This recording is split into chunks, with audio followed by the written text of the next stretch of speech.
Bonjour Gilbert. Ouais, salut. Alors, Ouh là là, ça chauffe, hein. oui, Ouais. tu as vu où on est? Et presque, avec la chaleur qui fait, on devrait les faire. Hein. Un petit plongeon. Hein? Ah oui, Ouais, hein, ça ça serait serait pas vraiment mal, hein. idéal. Alors on est tout près de la Chière. C'est moi. Vu la circulation, je ne sais pas si tu as vu, Ouais. on est dans un endroit un petit peu particulier. On va proposer à nos amis passionnés d'histoire locale, Ah oui. on va monter le temps. Alors on est ici un petit peu dans un endroit particulier. Ouais. On va y aller. C'est ce qu'on appelle un tripoint transfrontalier. C'est beau, hein? Ah, c'est magnifique. Alors, les herbes elles sont hautes, hein? Aïe aïe aïe. Attends, viens voir, viens voir. Bah oui, mais viens voir, viens voir. Voilà, attends, parce que là c'est vraiment la jungle. Alors, regarde le numéro. Regarde le numéro. C'est la première. Ouh là, numéro 1. C'est la première. Wow. Alors, c'est une borne C'est la Belgique, ça. en fonte. Alors, on a ici donc un numéro, c'est marqué le numéro 1.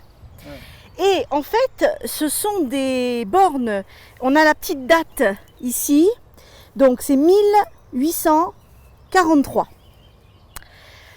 On a des armoiries royales. Ouais.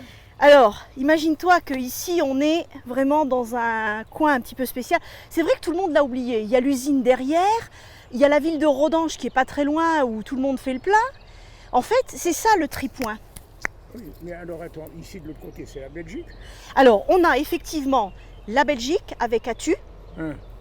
le Luxembourg avec Rodange, et derrière nous, la France. Voilà le tripoint Quelle transfrontalier. chance qu'on a. Ouais, Et alors ça, c'est vraiment quelque chose d'exceptionnel. C'est le numéro 1. Alors, il y a beaucoup de gens qui les recherchent parce que, en fait, c'est ça qui symbolise, depuis donc, le 19e siècle, la frontière officielle entre la Belgique et le Luxembourg. Et comment tu as fait à trouver ça? Eh bien, écoute, il faut regarder les vieux plans cadastraux, il faut regarder les vieux traités. Alors, il y a 2 traités ici qui sont intéressants. C'est le traité de Londres, en 1839, qui fixe la frontière entre la Belgique et le Luxembourg. Et on a en fait ici un autre traité, ce qu'on appelle le protocole de Maastricht. Donc ça c'est que c'est un lion qui a... Ah bah c'est toujours en référence à des armoiries royales. Le lion étant par, j'allais dire par référence historique, le symbole des armoiries et des armoiries royales. Et en fait, quand tu regardes un petit peu l'histoire, tu vois que la Belgique et le Luxembourg en fait ont existé officiellement au 19e. Le Luxembourg et la Belgique sont nés entre 1815 et 1830 avec le congrès de Vienne et ensuite avec les révolutions puisque les Belges ont fait leur révolution en 1830.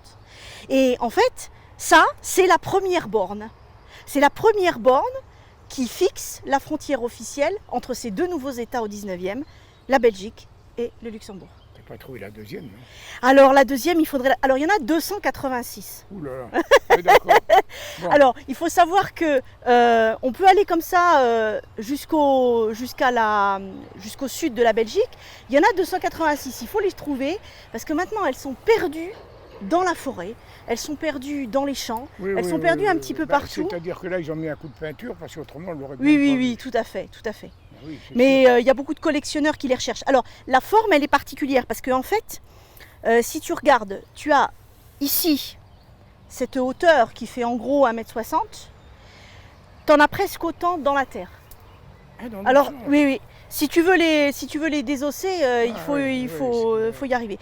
Et c'est la société Cockerill, John Cockerill de Seraing qui les ont fabriqués entre 1843 et 1844. Alors, c'est vrai que pour nos amis, s'ils veulent venir se balader, c'est pas évident parce qu'il y a la ligne de chemin de fer, il y a les stations essence de Rodange juste derrière. C'est magnifique, hein. Moi je connais pas mal de... J'ai beaucoup d'amis de Longwy qui venaient quand ils étaient petits et petites se balader ici et s'amuser ici.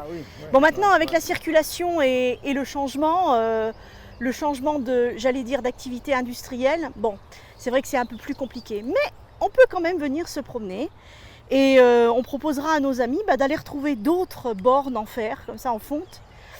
qui se trouve le long de la frontière entre la Belgique et le Luxembourg. Comme ça, puis ils nous disent où c'est, comme ça on peut y aller. On peut continuer, voilà.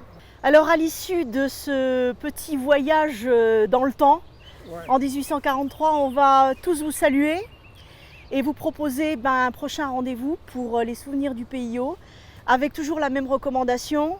Allez vous balader, allez découvrir un petit peu les richesses de notre région et on vous dit à très bientôt pour une prochaine émission. Au revoir. N'oubliez pas la casquette. Hein.